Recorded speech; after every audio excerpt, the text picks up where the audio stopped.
네, 풀이 시작하겠습니다. 탄소를 중심 원자로 하고 양쪽에 각각 S와 N이 결합되어 있는 이 티오사이아네이트 이온의 루이스 전자점 구조식을 다 그리는 문제입니다. 이 루이스 전자점 구조식을 그리려면은 밸런스 일렉트론의 숫자를 우선 알아봐야겠죠. 나이트로전에 5개, 탄소에 4개, 설퍼에 6개. 여기다가 1 마이너스 이온이라고 했으니까 밸런스 일렉트론의 숫자는 총 16개가 되겠습니다. 그리고 탄소를 중심으로 하고 각각 N과 S가 있다고 하니까 기본적으로 단일 결합비를 연결을 해보고 이렇게 해서 나오는 이제 결합전자가 총 4개가 사용이 되었으니까 여기다 이제 12개의 전자를 비공유 전자쌍으로 이렇게 배치를 해버리면 탄소의 옥텟이 이제 만족이 되지가 않죠. 지금 옥텟을 만족하려면 두 쌍의 전자가 더 있어야 되기 때문에 결합은 어떻게든 2개가 더 있어야 된다는 얘기입니다. 그래서 다중결합을 활용해야 되는데 다중결합을 활용하는 방법이 양쪽으로 이중결합을 넣는 방법하고 NC의 단일결합, CS의 트리플 본드를 쓰는 경우 그 다음에 NCS를 이렇게 쓰고 NC의 트리플 본드를 넣는 경우가 있습니다. 이렇게 되면 결합이 총 4개이기 때문에 8개의 전자가 결합에 쓰였고 나머지 8개의 전자를 비공유 전자쌍으로 채워주면 되겠습니다. 6, 7, 8, 둘, 넷, 5, 6, 7, 8 이렇게 채워주면은 이제 루이스 전자점 구조식은 옥텟을 만족하는 형태로 잘 되어 있습니다. 근데 문제는 여기서 어떤 구조가 가장 타당할지를 봐야 되는데 어떤 구조가 타당할지를 보려면은 통상 우리가 그 형식 변화를 계산해 봐야 됩니다. 이 구조를 이제 A 구조라고 했을 때 질소의 형식 전환은 마이너스 1이 되겠고요. 나머지는 다 0입니다. B 구조라고 했을 때 이 B 구조에서 질소의 형식 전화가 마이너스 2, 그 다음에 설퍼에 플러스 1이 배정이 되고요. C 구조는 여기 0, 0, 마이너스 1입니다. 그러니까 통상 구조 B 같은 경우에는 형식 변화가 너무 많이 나눠져 있기 때문에 타당하지 않은 구조로 보게 되고요. A하고 C 같은 경우에는 형식 변화가 어쩔 수 없이 어딘가 하나 1-가 나눠져 있어야 되기 때문에 A하고 C가 타당한 구조가 됩니다. 그래서 A하고 C가 거의 이제 타당한 구조라고 볼 수가 있고요.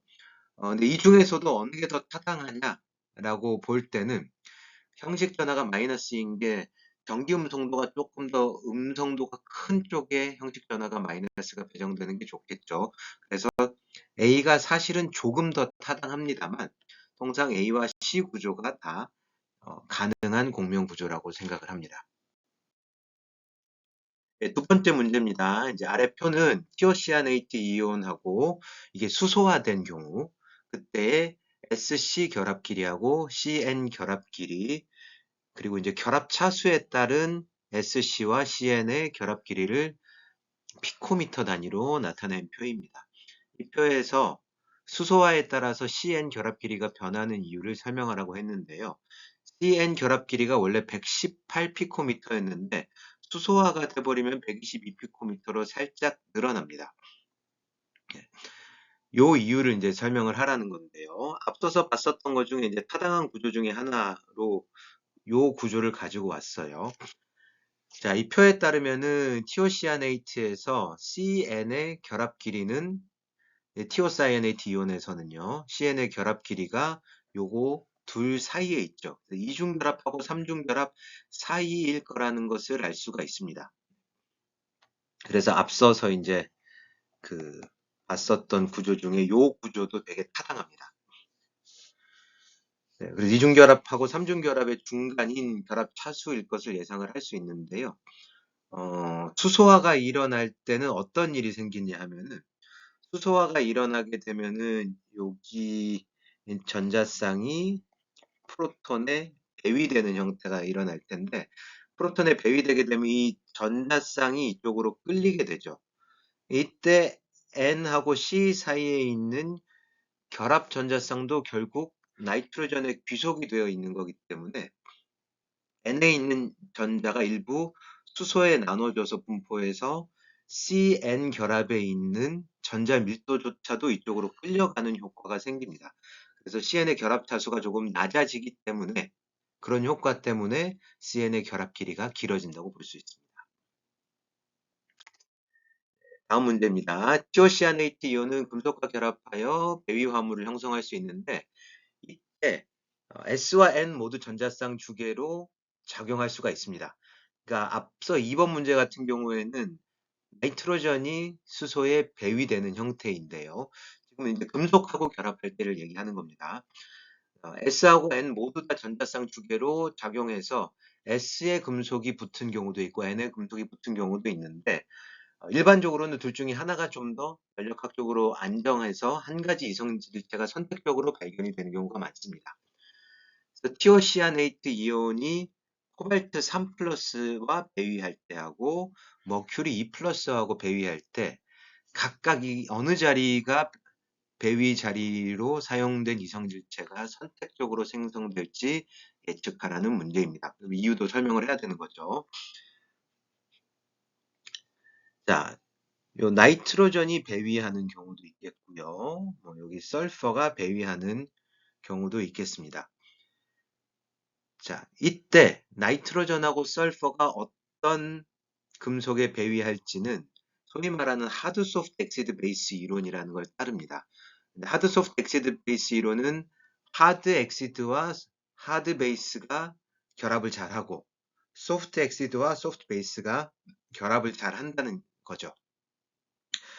얘네들은 N, S 전부 다 베이스이기 때문에 이게 이 둘 중에 어느 게 하드한지 소프트한지를 봐야 되는데 하드한 거는 주로 크기가 작은 것들 하드하다고 봅니다. 얘는 하드한 베이스가 되겠고 설퍼는 소프트한 베이스가 되겠습니다. 코발트 3 플러스와 머큐리 2 플러스 각각 엑시드인데요. 코발트 3 플러스는 크기가 작으니까 하드한 엑시드, 머큐리 2 플러스는 소프트한 엑시드가 되겠습니다. 그러면은 코발트 3 플러스는 나이트로전하고 좀 더 배위를 잘할 거고 머큐리 2 플러스는 설프하고 배위를 더 잘하는 형태로 서로 다른 형태의 배위를 자리를 한 이성질체가 발견될 것입니다.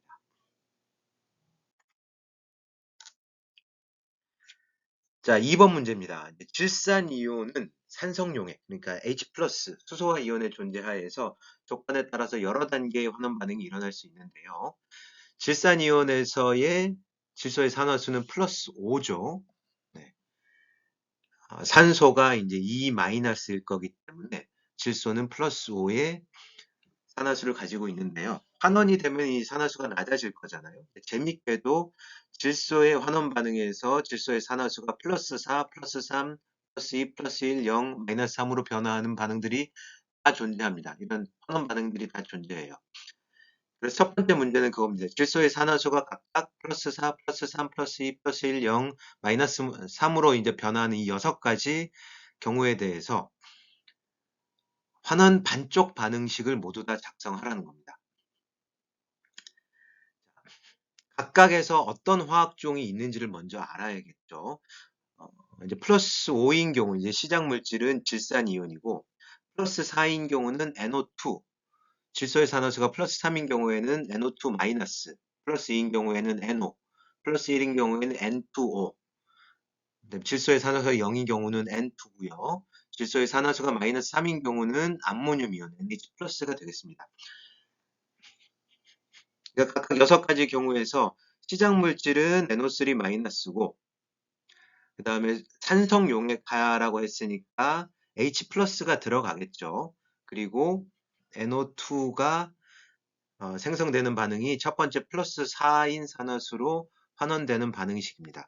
나머지에 대해서도 이 생성물을 다 적어 놓고 난 다음에 환원 반응이라고 반쪽 반응이라고 했으니까 반응물 쪽에 전자를 집어넣고 전자하고 수소와 이온하고 나이트레이트 이온하고 이제 질산 이온하고 반응해서 이런 생성물이 생길 때 어떤 반응이 있는지 균형을 맞추시면 되겠습니다. 그래서 그에 따라서 나온 것들이 각각 이제 물이 생성되는 반응으로 반응이 진행이 될 수가 있습니다. 다음 문제는 이 여러 가지 반응 중에 이제 한 가지를 이용하는 건데요. 구리는 진한 질산과 반응하여 산화하는 반응을 통해 구리 2+로 변화합니다. 그러니까 산화됩니다.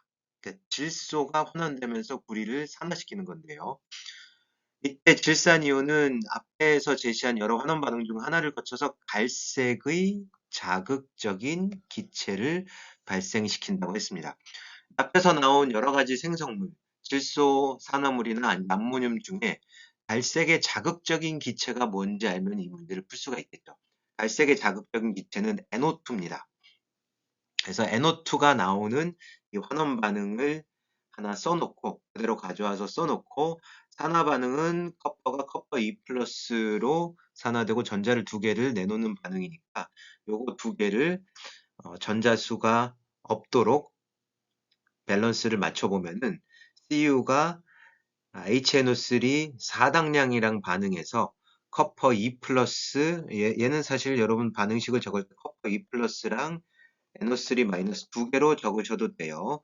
그리고 NO2를 발생시키는 반응입니다. 그래서 실제로 구리를 진한 질산에 넣으면은 이제 갈색의 자극적인 냄새를 갖는 기체가 생성되면서 구리가 녹아 나오는 것을 관찰할 수 있습니다.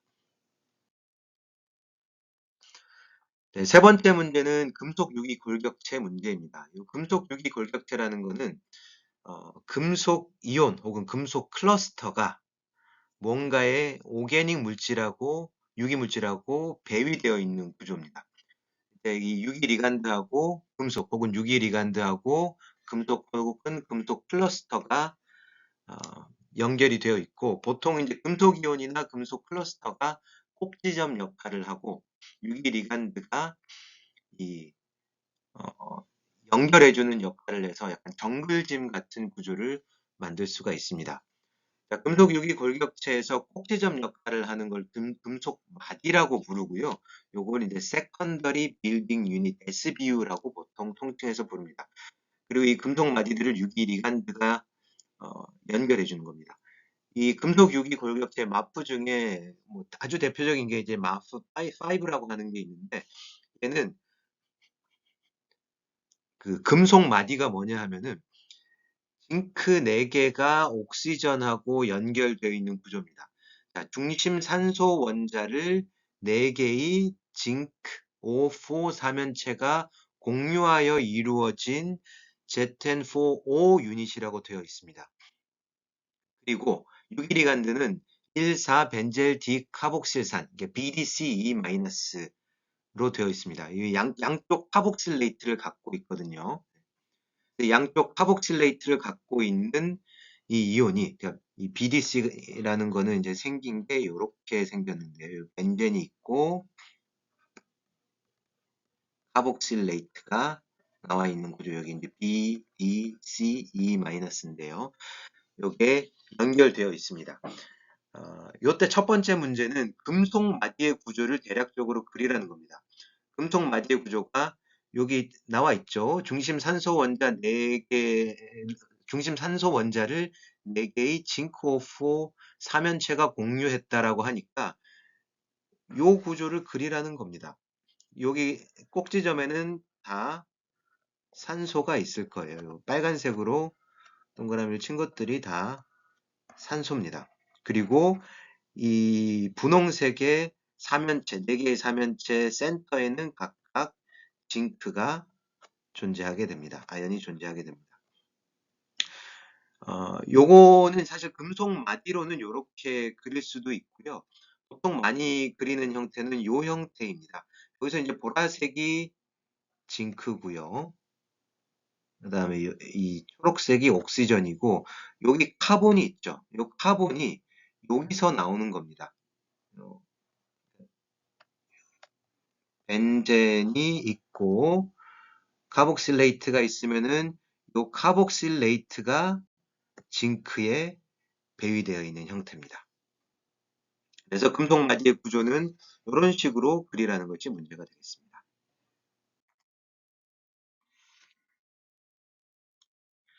네, 다음 문제입니다. 이제 머프 5는 입방전개 결정 구조를 가집니다. 입방전개 결정 구조를 가지니까 정육면체의 유닛셀을 가진다는 얘기죠.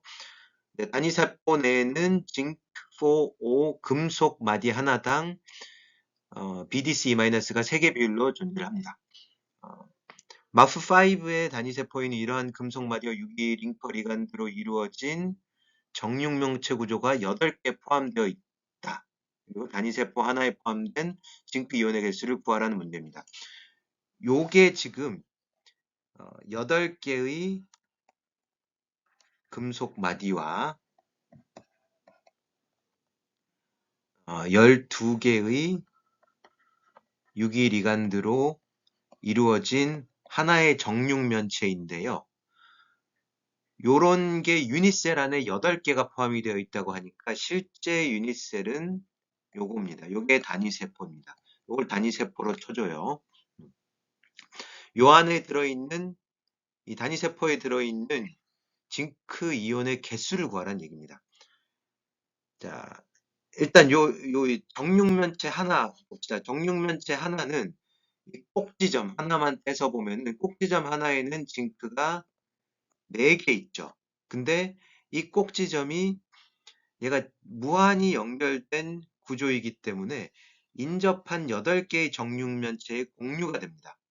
사실 이 꼭지점은 4개가 아니라 8개로 나눠서 2분의 1개만큼 징크를 내어준다라고 보시면 됩니다. 요 구조 안에 징크는 꼭지점이 8개니까 여기서는 4개 있겠죠. 요런 게 8개 뭉쳐서 유니셀이 됐으니까 32개 징크가 존재한다는 얘기입니다. 자, 머프5의 단위 세포의 격자 상수 A는 2.6나노미터입니다.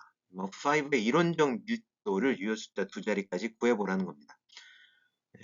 이제 화학 식량 계산 시 수소는 이제 고려하지 않고 좀 간단하게 계산을 해보라는 얘기입니다. 요게 단위 세포라고 했죠. 이 단위 세포 안에 징크가 32개 들어있다고 했죠. 32개 들어있고, 그 다음에 이제 그 BDC가 거기에 해당하는 만큼의 비율대로 존재를 할 거기 때문에 요게 이제 단위세포의 원자 개수를 고려한 화학식이 요겁니다. 그러니까 요 8개라는 거는 정육면체의 하나의 유닛들이 단위세포에 8개 들어있다는 겁니다. 요거의 화학식량을 구하고 한 변의 길이가 2.6나노미터인 정육면체의 부피를 구하면 단순히 이론적 밀도를 계산할 수 있겠죠. 단위세포의 화학식량은 일단 이제 유기물 부분에서 수소를 제외하고 화학식량을 구해보면은 3840g/몰이고 금속 마디는 2220.8g/몰입니다. 그래서 단위세포의 화학식량은 6060.8g/몰입니다. 부피는 요 정도 나와요. 1.7576 곱하기 10의 - 20승 센티미터 3승으로 나옵니다. 요 센티미터 3승입니다. 그래서 요만큼의 몰 질량에 아보가드로 수만큼을 나눠주고 부피를 나눠주면은 약 0.58g/세제곱 센티미터가 이론적인 모프5의 밀도가 되겠습니다.